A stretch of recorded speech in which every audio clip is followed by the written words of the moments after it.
ನಿಮ್ಮ ಹಳೆಯ ಚಿನ್ನದ ಒಡವೆನ ಅಧಿಕ ಬೆಲೆಗೆ ಮಾರಬೇಕೆ? ಆಟಿಕಾಗೆ ಕಾಲ್ ಮಾಡಿ 8880 ಅಟ್ಟಿಕಾ ಗೋಲ್ಡ್ ಕಂಪನಿ. ಪುಣೆಯ ಲೋಹಗಢ್ ಕೋಟೆ ದುರಂತಕ್ಕೆ ರಣರೋಚಕ ಟ್ವಿಸ್ಟ್ ಸಿಕ್ಕಿದೆ. ಈ ಪ್ರಕರಣ ಯಾವ ಸಿನಿಮಾಗಳಿಗೂ ಕಡಿಮೆ ಇಲ್ಲ. ರಿಂಗ್ ರೋಡ್ ಶುಭಾ ಕೇಸ್ನು ಮೀರಿಸೋ ಪ್ರಕರಣವಿತು.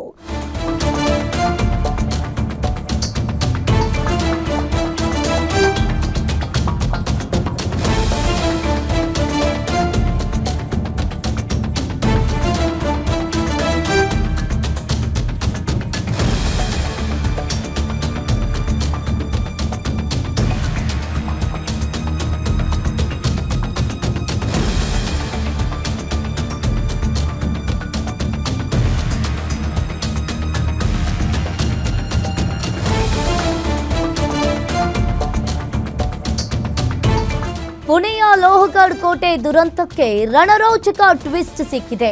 ಈ ಪ್ರಕರಣ ಯಾವ ಸಿನಿಮಾಗಳಿಗೂ ಕಡಿಮೆ ಇಲ್ಲ. ರಿಂಗ್ ರೋಡ್ ಶುಭಾ ಕೇಸ್ನು ಮೀರಿಸೋ ಪ್ರಕರಣವಿದು.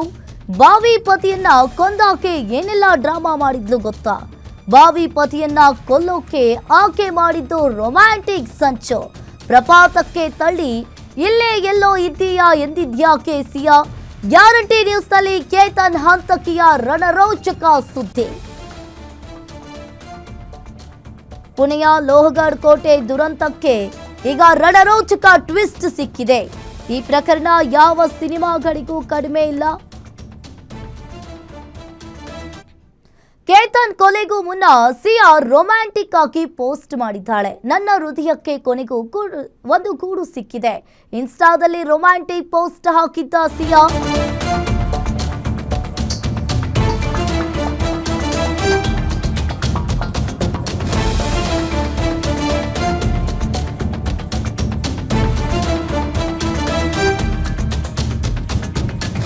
ಕೇತನ್ ಕೊಲೆಗೂ ಮುನ್ನ ಸಿಯಾ ಇನ್ಸ್ಟಾಗ್ರಾಂನಲ್ಲಿ ರೊಮ್ಯಾಂಟಿಕ್ ಪೋಸ್ಟ್ ಹಾಕಿದ್ದಾಳೆ.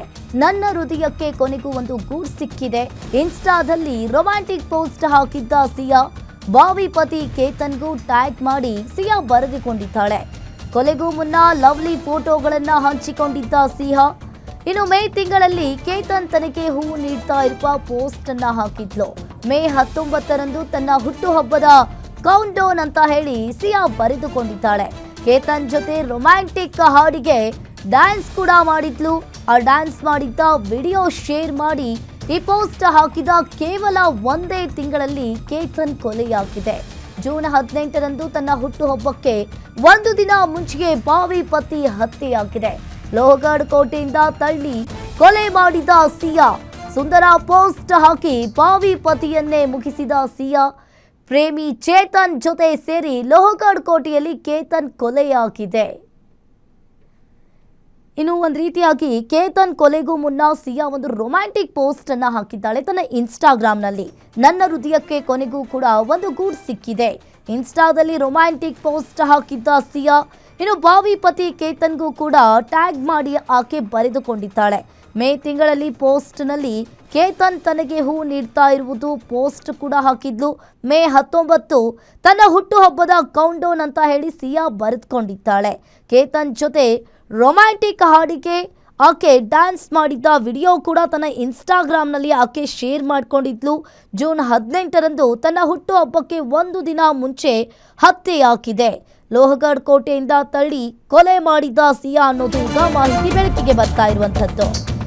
ಬಾವಿ ಪತಿಯ ಕೊಲೆ ರಹಸ್ಯ ಮುಚ್ಚಿಡಲು ಖತರ್ನಾಕ್ ಪ್ಲಾನ್ ಮಾಡಿದ್ದಾಳೆ. ಕೊಲೆ ಮಾಡಿ ಕೆಲವೇ ಹೊತ್ತಿಗೆ ಇನ್ಸ್ಟಾದಲ್ಲಿ ಮತ್ತೊಂದು ಪೋಸ್ಟ್ ಹಾಕಿದ್ದಾಳೆ. ಇಲ್ಲೇ ಎಲ್ಲೋ ಇದೆಯಾ, ಅದು ನನ್ನ ಹೃದಯಕ್ಕೆ ಗೊತ್ತು. ಇನ್ಸ್ಟಾಗ್ರಾಂ ಸ್ಟೇಟಸ್ ಹಾಕಿ ಮಹಾ ನಾಟಕವಾಡಿದ ಸಿಯಾ ಕೊಲೆ ಬೆನ್ನಲ್ಲೇ ತನಗೇನು ತಿಳಿಯದಂತೆ ಈಕೆ ನಾಟಕವಾಡಿದ್ದಾಳೆ. ಇನ್ಸ್ಟಾ ಪೋಸ್ಟ್ನಿಂದಲೇ ಕಾಕಿ ಕೈಗೆ ತಗ್ಲಾಕೊಂಡ ಹಂತಕಿ ಈಕೆ. ಬಾವಿ ಪತಿಯ ಕೊಲೆ ರಹಸ್ಯ ಮುಚ್ಚಿಡಲು ಖತರ್ನಾಕ್ ಪ್ಲಾನ್ ಮಾಡಿದ್ದಾಳೆ. ಕೊಲೆ ಮಾಡಿ ಕೆಲವೇ ಹೊತ್ತಿಗೆ ಇನ್ಸ್ಟಾದಲ್ಲಿ ಮತ್ತೊಂದು ಪೋಸ್ಟ್ ಕೂಡ ಹಾಕಿರುವಂತದ್ದು. ನೀನು ಇಲ್ಲೇ ಎಲ್ಲೋ ಇದೆಯಾ, ಅದು ನನ್ನ ಹೃದಯಕ್ಕೆ ಗೊತ್ತು. ಇನ್ಸ್ಟಾಗ್ರಾಂ ಸ್ಟೇಟಸ್ ಹಾಕಿ ಮಹಾ ನಾಟಕವಾಡಿದ ಸಿಯಾ ಕೊಲೆ ಬೆನ್ನಲ್ಲೇ ತನಗೇನು ತಿಳಿಯದಂತೆ ಈಕೆ ನಾಟಕ ಮಾಡಿದ್ದಾಳೆ. ಇನ್ಸ್ಟಾ ಪೋಸ್ಟ್ನಿಂದಲೇ ಕಾಕಿ ಕೈಗೆ ತಗ್ಲಾಕೊಂಡ ಹಂತಕಿ. ಇನ್ನು ಯಾರಿಗೂ ಕೂಡ ತಿಳಿಯದಂತೆ ಈಕೆ ನಾಟಕವಾಡಿದ್ದಾಳೆ. ಕೊಲೆ ಮಾಡಿ ಕೆಲವೇ ಹೊತ್ತಿಗೆ ತನ್ನ ಇನ್ಸ್ಟಾಗ್ರಾಮ್ನಲ್ಲಿ ಪೋಸ್ಟ್ ಮಾಡಿದ್ದಾಳೆ. ಇಲ್ಲೇ ಎಲ್ಲೋ ಇದೆಯಾ, ಅದು ನನ್ನ ಹೃದಯಕ್ಕೆ ಗೊತ್ತು. ಇನ್ಸ್ಟಾಗ್ರಾಮ್ ಸ್ಟೇಟಸ್ ಅನ್ನ ಹಾಕಿ ಮಹಾನ್ ನಾಟಕವಾಡಿದ ಸಿಯಾ. ಇನ್ನು ಕೊಲೆ ಬೆನ್ನಲ್ಲೇ ತನಗೇನೂ ಕೂಡ ತಿಳಿಯದಂತೆ ಈಕೆ ನಾಟಕ ಮಾಡಿದ್ದಾಳೆ. ಇನ್ಸ್ಟಾ ಪೋಸ್ಟ್ನಿಂದಲೇ ಕಾಕಿ ಕೈಗೆ ತಗ್ಲಾಕೊಂಡಿದ್ದಾಳೆ ಈಕೆ. ಈಗ ಬಾವಿ ಪತಿಯ ಕೊಲೆ ರಹಸ್ಯ ಮುಚ್ಚಿಡಲು ಖತರ್ನಾಕ್ ಪ್ಲಾನ್ ಕೂಡ ಈಕೆ ರೆಡಿ ಮಾಡ್ಕೊಂಡಿದ್ಲು. ಈ ಪ್ರಕರಣ ಯಾವ ಸಿನಿಮಾಗಳಿಗೂ ಕೂಡ ಕಡಿಮೆ ಇಲ್ಲ. ಇನ್ನು ರಿಂಗ್ ರೋಡ್ ಶುಭಾ ಕೇಸ್ನು ಮೀರಿಸೋ ಪ್ರಕರಣ ಇದು ಅನ್ನೋದು ಗೊತ್ತಾಗ್ತಾ ಇದೆ. ಇನ್ನು ಬಾವಿ ಪತಿಯನ್ನ ಕೊಲ್ಲೋಕೆ ಆಕೆ ಮಾಡಿದ್ದು ರೊಮ್ಯಾಂಟಿಕ್ ಸಂಚು ಅನ್ನೋದು ಕೂಡ ಗೊತ್ತಾಗ್ತಾ ಇರುವಂಥದ್ದು.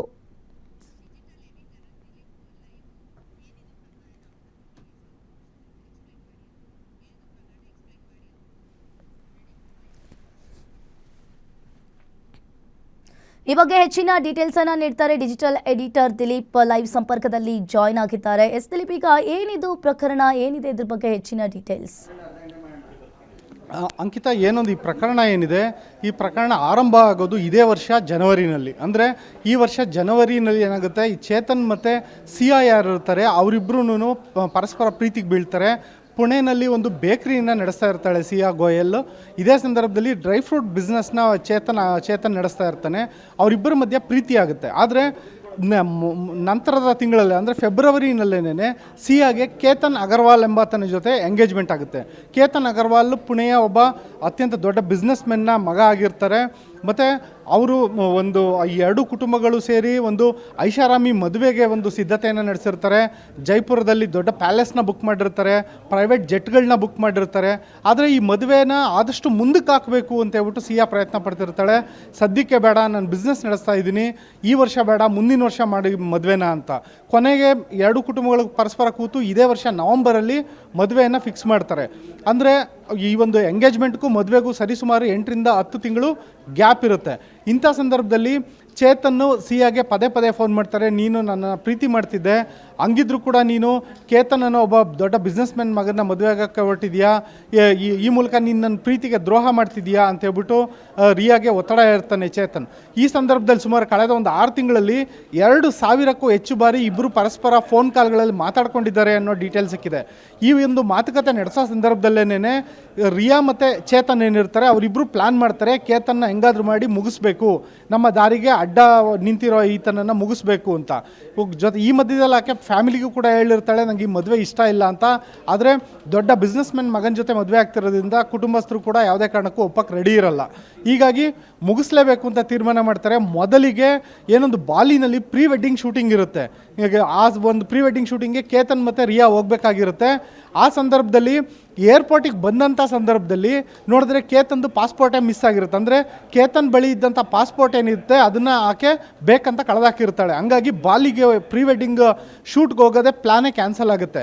ಆ ನಂತರ ಆಕೆ ಎಲ್ಲಿ ಕರ್ಕೊಂಡೋಗಿ ಈತನ ಹತ್ಯೆ ಮಾಡಿದ್ರೆ ಈತನನ್ನು ಮುಗಿಸ್ಬೋದು, ನಮ್ಮ ಮೇಲೆ ಅನುಮಾನ ಬರ್ದಲೇ ಇರೋದು ಹೆಂಗೆ ಅಂತ ಹೇಳ್ಬಿಟ್ಟು ಚೇತನ್ ಜೊತೆ ಸೇರಿ ಪ್ಲ್ಯಾನ್ ಮಾಡಿ ಮೊದಲಿಗೆ ಏನು ಮಾಡ್ತಾರೆ, ಲೋಹಗಢ್ ಫೋರ್ಟ್ಗೆ ಹೋಗೋಣ, ಅಲ್ಲಿ ಟ್ರಕ್ಕಿಂಗ್ ಹೋಗೋಣ, ನನಗೆ ಟ್ರಕ್ಕಿಂಗ್ ಅಂದರೆ ತುಂಬ ಇಷ್ಟ ಅಂತ ಹೇಳ್ಬಿಟ್ಟು ರಿಯಾ ಮೊದಲಿಗೆ ಕೇತನ್ನ ಲೋಹಗಢ ಫೋರ್ಟ್ಗೆ ಕರ್ಕೊಂಡು ಹೋಗ್ತಾಳೆ. ಆ ರೀತಿ ಫೋರ್ಟಿಗೆ ಕರ್ಕೊಂಡು ಹೋಗೋಕ್ಕೆ ಮುಂಚೆ ಇನ್ಸ್ಟಾಗ್ರಾಮ್ನಲ್ಲಿ ಪೋಸ್ಟ್ ಕೂಡ ಹಾಕ್ತಾಳೆ, ನನ್ನ ಹೃದಯಕ್ಕೆ ಹತ್ತಿರವಾಗಿರೋಂಥ ಗೆಳೆಯ ಸಿಕ್ಕಿದ್ದಾನೆ, ನನ್ನ ಭಾಳ ಸಂಗಾತಿ ಸಿಕ್ಕಿದ್ದಾನೆ ಅಂತೇಳ್ಬಿಟ್ಟು. ಅಂದರೆ ಈ ಮೂಲಕ ತಾನು ಮತ್ತು ಕೇತನ್ ಜೊತೆಗಿನ ಮದುವೆಯನ್ನು ತಾನು ಮನಸಾರೆ ಒಪ್ಪಿದ್ದೀನಿ ಅನ್ನೋ ರೀತಿ ಸೋಷಿಯಲ್ ಮೀಡಿಯಾದಲ್ಲಿ ಬಿಂಬಿಸ್ತಾಳೆ.